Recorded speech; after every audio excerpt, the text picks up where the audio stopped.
My name is Yves Darbouze, and this is the Pan-African product, right? I never thought I could make statecraft entertainment.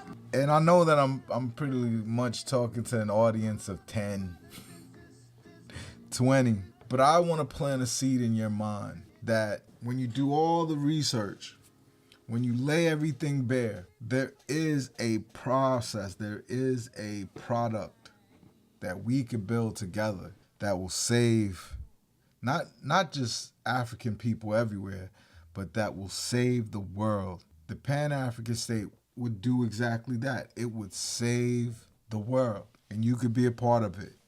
I know I sound like a prosperity preacher when I talk about my book, but I wrote it from the most sincerest place. I wrote it from what I know, laying bare all my faults and the mistakes and the reason why bad decisions are made. But I made sure that I showed my work, right? That these results that we're going to talk about today, where as a part of the solutions to this problem on how we unify, is something that is kind of like the Euro, right? The Euro is a European treaty where Europeans have mixed their economies because alone none of them mattered, right? They couldn't get them to culturally become one country. These are people who have fought each other for thousands and thousands of years. And not to say that we don't have our conflicts in Africa, but it's nothing like the evil that continent has seen. And that's none of our business. Today, I want to talk to you about a piece of functionality in this product that we're designing together called the Pan-African State.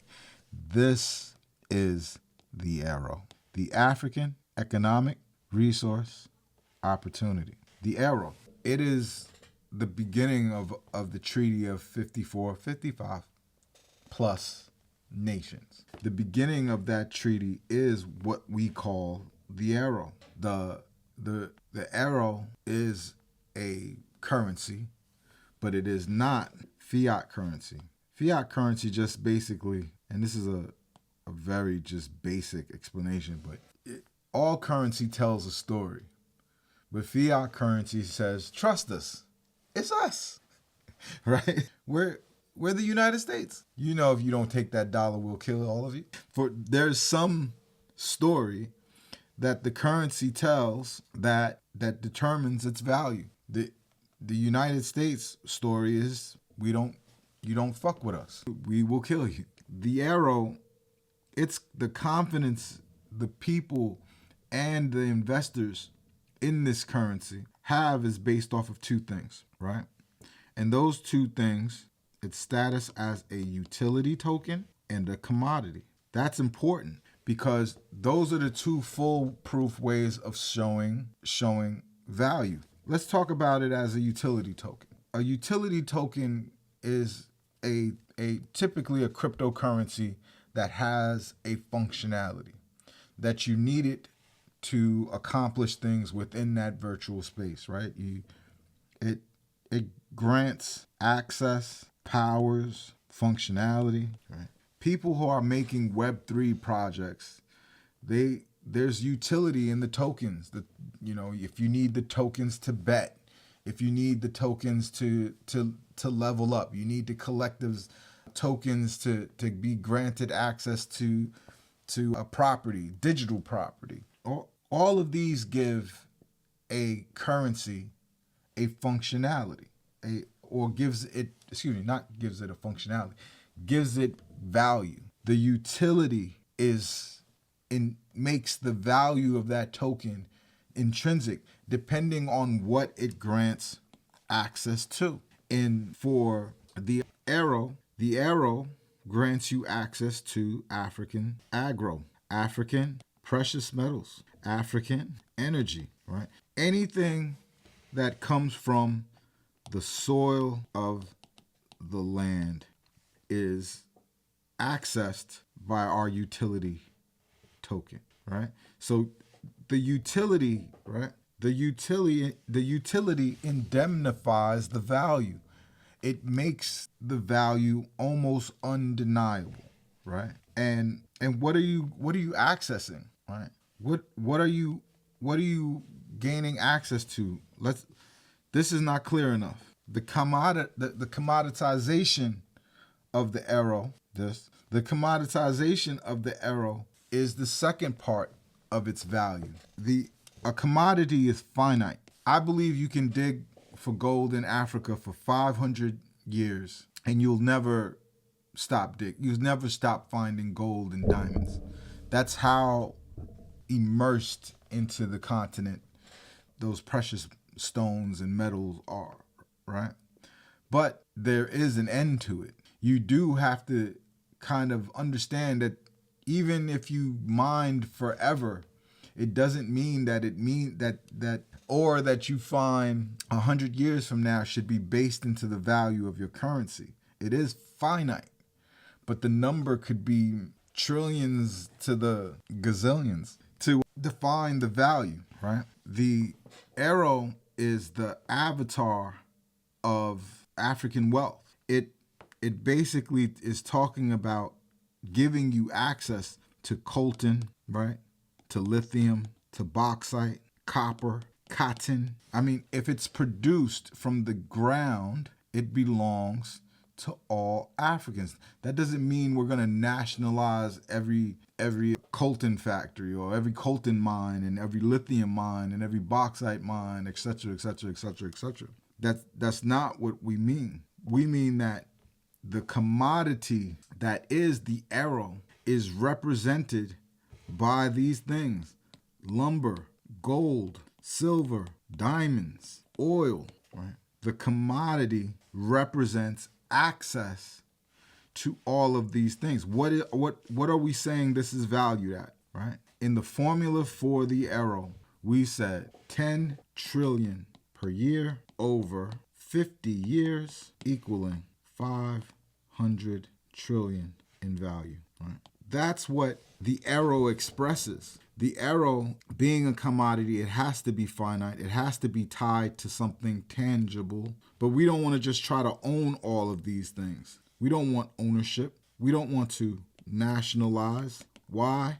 Because that's friction. And we don't want friction. We want them to collaborate and to understand that if you are going to sell any of these things, you have to understand that our core guiding principle is that Africa is for. That is our core guiding principle.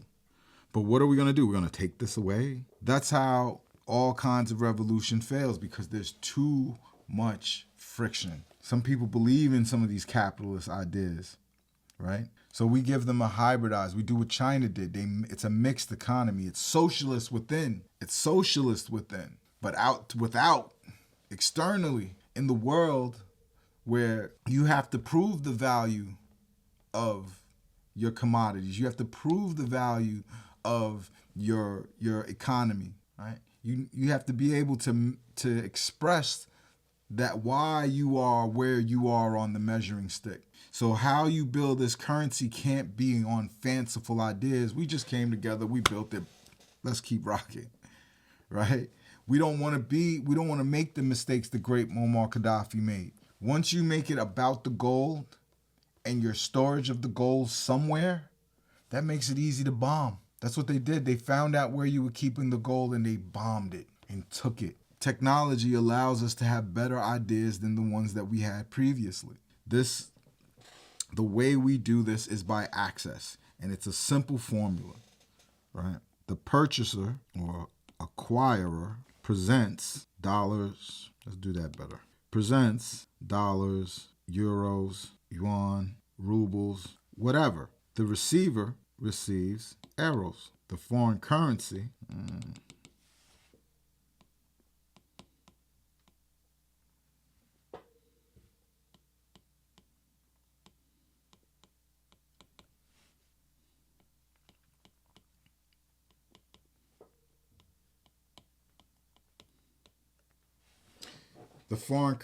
goes to the Pan-African Central Bank. So the purchaser, I want to buy oil. I pay with dollars. The receiver receives euros, right? And those original dollars are exchanged for euros, and the storage of those foreign dollars, rupees, rand, whatever you got, those joints are stored at the Pan-African Central Bank. Why? Because if you want to convert back, you don't want to have to be a part of the SWIFT system. You want to be able to have something unique and free of sanctions. That's the key to this whole thing. You can make this perfect, right? But if in your problem space, you don't solve corruption, counterfeiting, distribution, and most importantly, corruption and trustless, I usually list them as two different things, but I want to do it this way, because by making it trustless, you don't have to worry about corruption, right? By making it where it is a commodity, where there's a finite amount. What is that amount? Let's talk about what that amount is. That finite amount, based off of all these calculations that we made here, is 500 trillion, right? Or 50 years times 10. Every year, we release $10 trillion into the Pan-African economy. And that $10 trillion, we want it to move like this. I have another video on this exact topic, just explaining it again in a different way, because I can. Because I want to drive this home. And my handwriting is abysmal. My handwriting is terrible, right? But you have these moving parts, right? This finite number, right, that of $500 trillion that you put into the economy, $10 trillion a year, right? That deals with the corruption, right? The corruption is dealt with because of the blockchain. We have a ledger now, right? There's no more counterfeiting because for every single note, every single token, every single Aero, has a serial number. There'll never be more, there'll never be less. Now, we're not going to put the whole 500 trillion on the market. We are going to put it in at 10 trillion, right, times 50 years. Every year over 50 years, we release $10 trillion into the market, representing the value of all of our natural resources, of anything that comes from the ground. And I forgot to mention another one, tourism. It's not necessarily any one country's pyramids. It's African pyramids.